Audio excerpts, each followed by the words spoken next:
Shane Davis, right now working with the Great Lake Canadians here in London.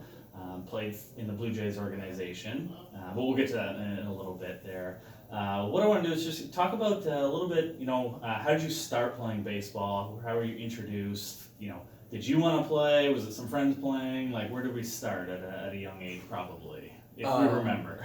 Yeah, the first memory I have is actually of my grandmother. We were playing catch in her backyard. Okay. I don't know, this is probably 5 or 6, and I'm asking her to throw it harder because Yeah. I wanted her to give it to me a little Grandma. bit. And she ended up throwing a little too hard the one time, got me a nice black eye, but Right I on. asked for right it. on, Grandma. So, Yeah. yeah, no, that's my first memory. I grew up in Belmont, small town, about 1,500 people, playing T-ball, rookie ball there. Ended up moving into London for more competitive once I got probably 9, 10 years old, Yeah. somewhere around there. Yeah, once you start to separate a little bit. Yeah, and then just kind of from there played local, EBBA, London Tecumseh's until roughly, I think I was 15 when I went to junior. Okay. In St. Thomas. Played a couple years junior and then kind of went from there, but Yeah.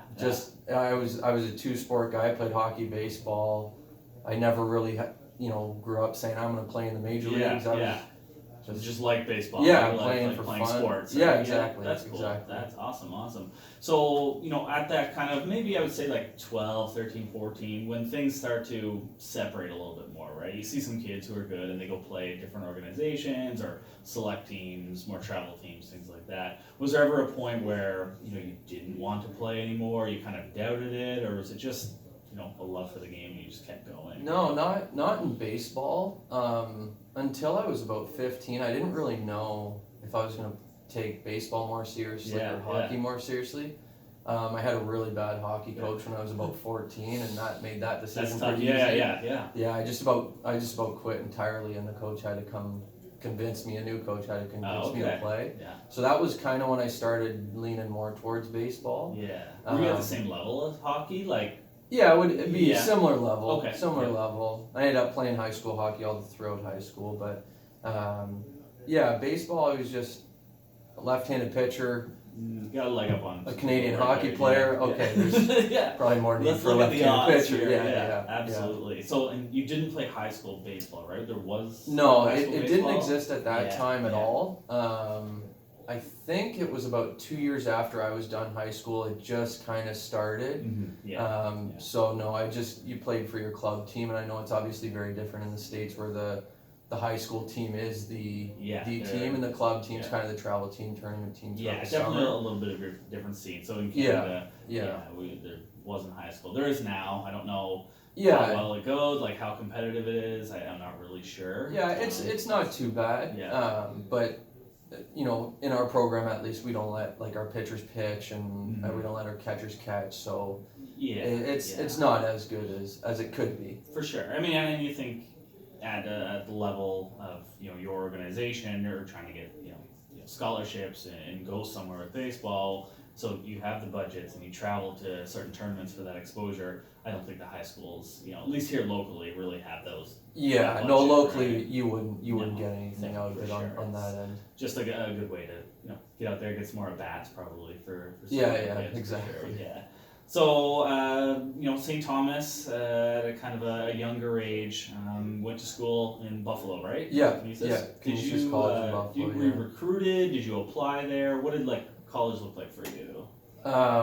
It all kind of happened in about a 3-week period. Wow. Yeah. Yeah, kind of thinking back before we're doing this, I was thinking I was just oblivious to everything. I really was, and sometimes I think that way is kind of better. Yeah. Because you're not expecting anything, and then it just kind of happens. So what ended up happening was, and it kind of goes back to hockey. I got an invite for a provincial team in hockey for an initial tryout, and I'm thinking, I'm a small town Belmont kid. I got no chance. I'm not going to the tryout, so I didn't go. So then, probably 6 months later, the same thing happened in baseball, and my mom forced me to go. Okay. So this was the first time anybody in my family put their foot down and said, okay, stop being, so whatever, and go do it. Do you think they kind of saw potential in what you could do with baseball, or just wanted you to follow through on something? No, I think it was just the idea that I was from such a small town, I wasn't good enough to compete with the guys from Toronto or the big cities. So I just think, well, that's just a waste of time. But you know, I ended up getting invited to that. I ended up making that team, so I represented Ontario at the Canada Cup, which is a national tournament. Pitched in the semifinal game. I can't remember if it was a one-hitter or two-hitter, but complete game. Did pretty well. I did well. We ended up winning 6-1, and we won the national championship that year. Okay. Yep. So that was exciting. And from that, at the end of that tournament, they announced the junior national team roster, and talk about oblivious. You're on the field with all the teams, and they start announcing the rosters, and it's over the speaker in the stadium, so everybody can hear it. So I'm just standing in line, and they called my name, and I just kept standing there because I wasn't expecting anything. And then they called it again, and the guy next to me is like, "Hey, that's you!" I Like, think you made it here. yeah, like get up there. So I was like, "Oh, okay." Like I didn't really know what that meant. And then, so I went from St. Thomas to winning a national championship to being named on the roster for the junior national team. And then the next weekend, my college coach was at my door offering me basically a full scholarship. And it just kind of, like it just happened. I didn't really know what it meant at the time. Whereas I look back now and I'm like, I was really fortunate to be able to get that opportunity. Yeah, absolutely. Absolutely. But yeah, like my college coach saw me pitch once. He saw me pitch 6 innings, and that's all he needed. There, so, right? So yeah. Now, do you think? Now, it sounds like there was, not a lot of pressure at home at all, right? Oh, absolutely not. Now, yeah, absolutely. I can imagine that maybe just made you feel more relaxed when you went out to play, practice, all that type of thing, right? Yeah, like I never even thought beyond a game at Citywide Field in London, Ontario against whoever. Like there was nothing beyond that. I think I was 15 and a Milwaukee Brewers scout saw me play, and that was the first time I was kind of like, oh, like maybe there's something here, but I didn't even, it still didn't even click. Like there was no pressure at all. And again, like I say, I think in some ways that was kind of nice. I was just playing, and it just kind of happened. Or no one's putting pressure on you, Yeah. right? You're not like selected for some super team at 13 and No, not at all. like that, Not right? at all. That's good. That's good. Have you had talks with close friends or your parents or anything like that about what they thought around that time?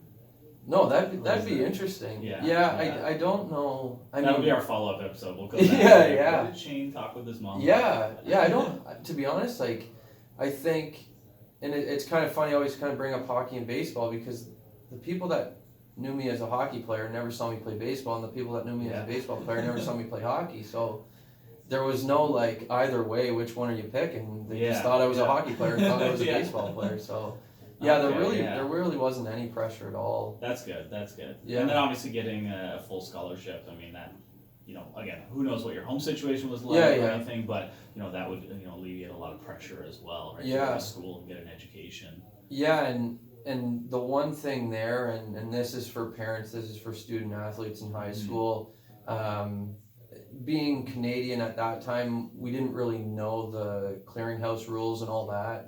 So I went to my guidance counselor at, I believe, grade 10-ish, and just asked, hey, like if this opportunity came, am I able to go to a 4-year school in the States with the courses that I'm taking? Yeah. The answer was yes, which, not to their fault, was incorrect. Yeah. So you could go to the school, but you didn't have the 16 requirements. So you didn't clear the clearinghouse. So my technical, my first year, I was a non-qualifier. Yep. So if anybody's familiar, there's red shirt, which means you can practice with the team, can't play.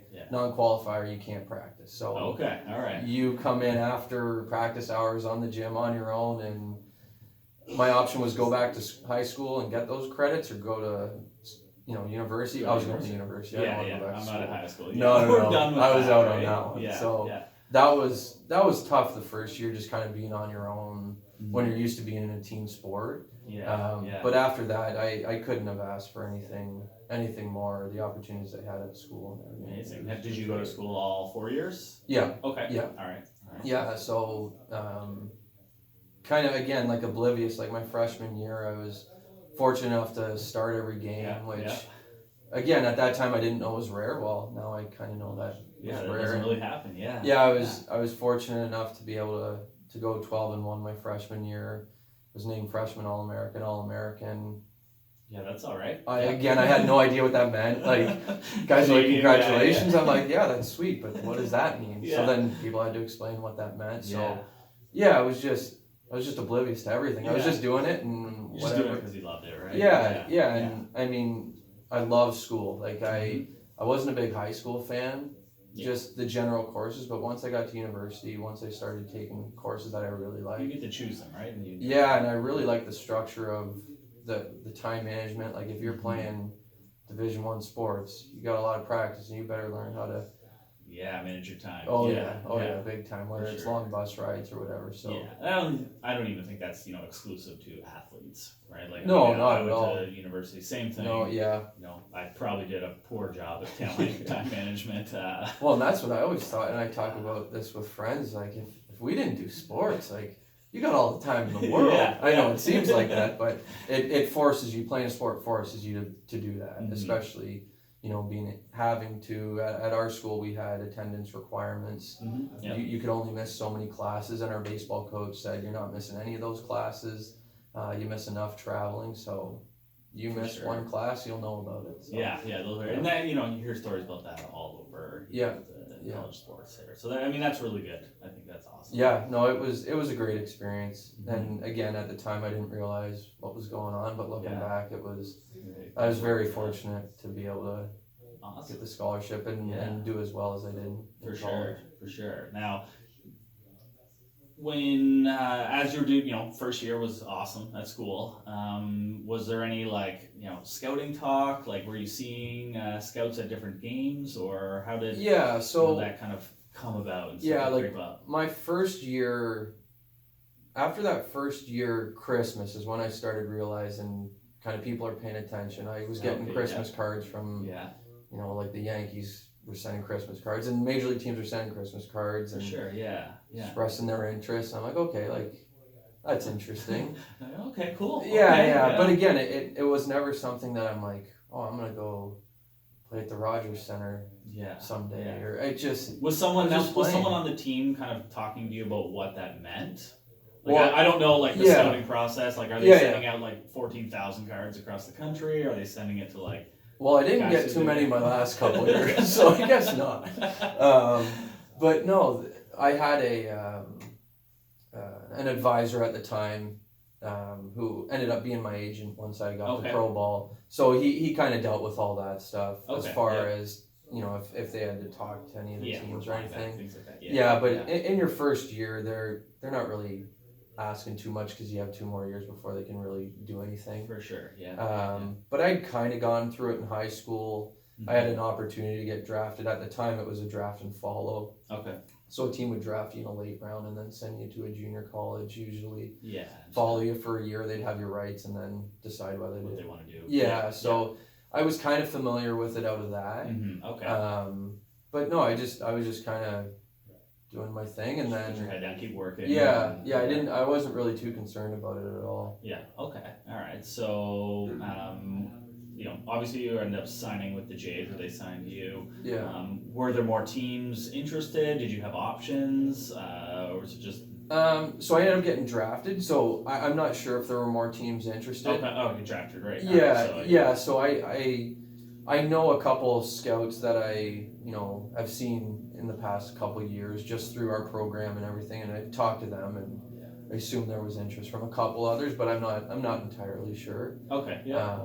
But that was, again, I was just at home and listening to the draft on the radio, and it was the later rounds, and I think I was playing NHL whatever video game, and my sister was home, and they called my name, and I just walked downstairs. I was like, Lauren, I think I just got drafted by the Jays. I'm like, oh, that's cool, okay. And she probably turned on whatever movie she was watching. Sure, and she probably didn't care, right? Yeah. Were your parents home at the time? Or? No. Okay. No, right. They weren't. So, that was, again, it was just, okay, cool, where am I going? Find out. The most relaxed process of youth baseball society right here. Right? Yeah, it really was. It really was. Sometimes I think, man, maybe I should have been a little more pressure on myself or expectations, but I never really concern myself too much with it. Awesome. So what did so we get drafted? When was that? When was the draft? So Like, 2011. Okay. All right. Yeah, All right. yeah. 2011. And then what did kind of your first year of pro ball look like then? My first year of Where'd pro you go? ball, as a pitcher, it was a struggle trying to find my role, and I was always a starter in college. And then you get to pro ball, and obviously the guy that gets $1,000 in the 42nd round isn't getting the same opportunity as the guy in the first couple, and that's the way it should be, right? Yeah, so absolutely. I knew pretty much I wasn't going to start. Mhm. I was going to be out of the bullpen, and I just never found the rhythm of that and the routine. And I would talk to some other guys that had made that same transition, and they were on my team. They didn't really know how to do that either.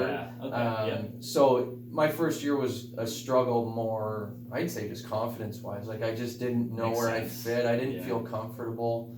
It's like a new position, really. Yeah, You're still yeah, pitching it's- by like very different approaches. for Yeah, sure. and like the style of pitcher that I wasn't really conducive to being a bullpen guy. Okay. I mean, upper 80s fastball, command, changeup, but I never had like a huge swing and miss slider. So it wasn't like, you come in with 2 outs, bases loaded, strike Shut this it guy down out. there. I'm relying Yeah. on contact a little bit more. So yeah, I'm gonna grind it out for 5-6 innings. yeah. So no, it was, as far as the team goes, as far as the experience, that was unbelievable. Like, it's funny, the guys that were in Vancouver at that time, we had 6 Canadians on the team, and we're always down in the bullpen, and we talked about, if you knew you were getting released in 5 years, you were never going to make it. Yeah. Would you rather stay here in short season A or go up through the system? And everybody was like, no, let's stay here. Like, It's a lot of fun there. It's basically a big league city with a minor league team. That's cool. If anybody's ever out in Vancouver, Nat Bailey Stadium is an unbelievable Check it out. spot. I think I think the sellout was about 6,500 fans. Okay. Yeah. It was pretty much sold out every game. That's cool. Yeah, That's it was very it was cool. really cool. It was there was a couple cool experiences. We ended up winning the championship that year. Okay. So it just, everything was perfect on the team side. Yeah. Individually, it wasn't a success, but it was pretty cool. And I got to see some of the big names coming up in the draft that year. So Noah Syndergaard and Justin Nicolino, who was with the Jays at the time, now with the Marlins, I believe, but Kevin Pillar. So you get to kind of see those guys that are there now. Cool So to see them, go on for and sure. succeed. For sure. Yeah. So how many years did you play? 2 seasons. 2 seasons Yeah. professional baseball. Yeah. Big retirement there at age Oh, yeah. 24, 5. Yeah, 24 or 5. Yeah. Retired at 25. Yeah, it's actually, it's kind of funny because I guess it's not funny, but the last outing I had, so the second year I played in Bluefield, struggled mechanically. I never really thought about mechanics before. Mhm. Yeah. They tried to get me a little bit more over the top. Just didn't work for me. I had a 3/4 arm slot. I ended up actually going the complete opposite, throwing sidearm my last month, which actually went really well. I started to feel confident, feel comfortable. Yeah, that went well, but I knew it was done. Okay, So after my last game, I rode on the ball, last pro outing, scoring and everything. Yeah. I knew it was done. And then when they called me in, I think they called me in like February, the minor league coordinator, he's, this is Doug Davis from the Jays, like, we're gonna release you, and I was like, yeah, I know, like, I get it, no problem, I sucked. Like, no big deal. It worked out, last for a couple of years. Yeah. But it was really cool to see. I mean, that second year I got to see Roberto Osuna, Daniel Norris, who got traded for David Price, so Dwight Smith Jr. There's just, at that time, the Jays were stocked in the farm system with some big names, and I mean, they traded some of them away. Joe Musgrove, who pitched in the World Series with the Astros. So it was cool to be able to see those guys. Either way, a wicked experience. Yeah. And I think now, being a coach, kind of looking back, the failure I had made me a better coach. Okay, yeah. Because I knew what worked for me, and trying to change that, for me, was a mistake. I should have just stuck with what I knew. So now you get there's guys that come in our program or lessons through our facility, and I don't talk to them at all about mechanics. It's just about pitching. Okay. Because yeah. they're good. There's a reason they're here, so we don't need to fix everything or try to change everything. Yeah, so. I mean, that's what it seems like, and obviously I'm a little bit on the outside. I'm not like a coach at your organization or a similar organization, but just with, social media and YouTube and, all these things where you can get 1,000 tips on, arm angles and all this kind of stuff, it just seems like everyone's probably trying to make over adjustments. Right? Oh, And yeah. the smallest little change, and they're gonna, make that next travel team and everything, where that may just not be the right approach. Yeah, for sure. And I mean, whether it's the private lessons that we do or the team that we have, most of the stuff that I teach is just unteaching what you've been taught before. Yeah. And kind of misnomers. And in every sport, there's those little, for sure, yeah. In baseball and hitting, it's keep your back elbow up. Yeah. If you swing and miss, the answer is your elbow should be higher. Well, yeah. if that was the answer, everybody would be in the big leagues, right? I heard that. How come I wasn't a pro? yeah. Or pitching like, feed the giant, and kind of all those things that everybody's heard. Yeah, works great in t-ball, right? Yeah. But I think and obviously at a younger age, it's a little bit different. But as you get older, you need to start understanding what works for you, what doesn't work for you. Yeah, you can try some things, and hey, if it works, great. But if it doesn't, just scrap it completely. Yeah. And kind of stick with someone that you trust. Okay. Yep. And that has a good idea on what they're talking about. Because I mean, again, like even kids that come in, they might just be here for one lesson. Yeah. Well, for sure. That's not going to do anything. Yeah. Right. Like you're gonna get a workout. Yeah. It kind of has to be a commitment over a couple of years if you really want to fix something. For sure. And I mean, some kids obviously it can change in half an hour. Some kids it takes 10 hours. Sometimes it takes 2 years. Yeah. Kid by kid, for sure. Yeah, for but sure. Too much information isn't a good thing. Yeah, for sure. So I mean, it sounds like growing up and everything, there was zero pressure, right? Whatever happened, and that really worked out. So as a coach now, if I'm a parent, we have all heard wild parent stories, but I'm sure parents are coming into the facility or facilities across the country, saying, hey, my kid's he's pretty good at wanting to go D1, right? One of these big schools. If the kid's right there, he's already hearing that kind of pressure. What kind of conversation, or how are you going to approach that parent, first of all, who's looking to see, are you a good coach for my kid, a potential fit? Yeah. How are you going to bring what you learned to that conversation, and then hopefully coach that kid along? Well, I think most of it starts with realistic expectations. I remember probably 4 years ago, I was working with a left-handed pitcher who was 15 at the time, and I mean, he might have been throwing 72 to 75, which at that age is okay, but it's not anything projecting to be special, right? For sure, yeah. And I just asked the first time I worked with him, like, what are your goals in coming in for lessons here? And it was, my kid wants to get drafted by the Dodgers. And I was like, okay, well, that's awesome to have goals. Big goals, great. Yeah, like what does that look like? How are you going to get there? Oh, it's straight out of high school. Okay. Like, okay, that's pretty hard to do. Like, have you happened to look at how many Canadian pitchers in the last 40 years have been drafted out of high school and went straight to professional baseball? Like, numbers aren't very big. I think that's the biggest thing, is just realistic expectations. If you want to go to Vanderbilt, well, go watch a Vanderbilt game. Or if you don't have that opportunity, for sure, find a way to see, hey, like the guy at Vanderbilt throws 98 and turned down the offer in the first round.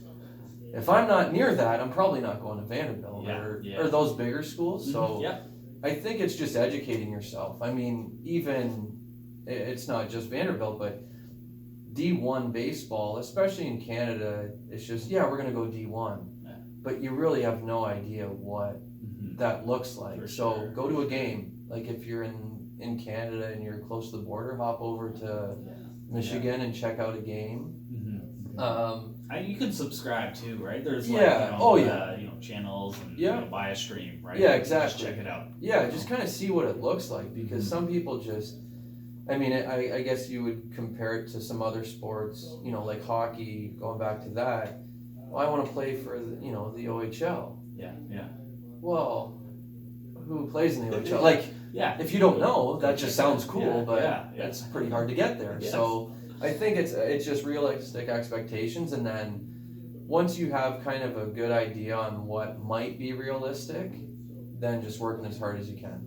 I mean, there was a kid in our program who I had at the 15U level, didn't throw overly hard, didn't project as a guy that was going to throw much past 85, and he worked as hard as he possibly could, and he's now at university throwing 90 to 91, 92. Amazing. Yeah. And the only way he got that is work ethic.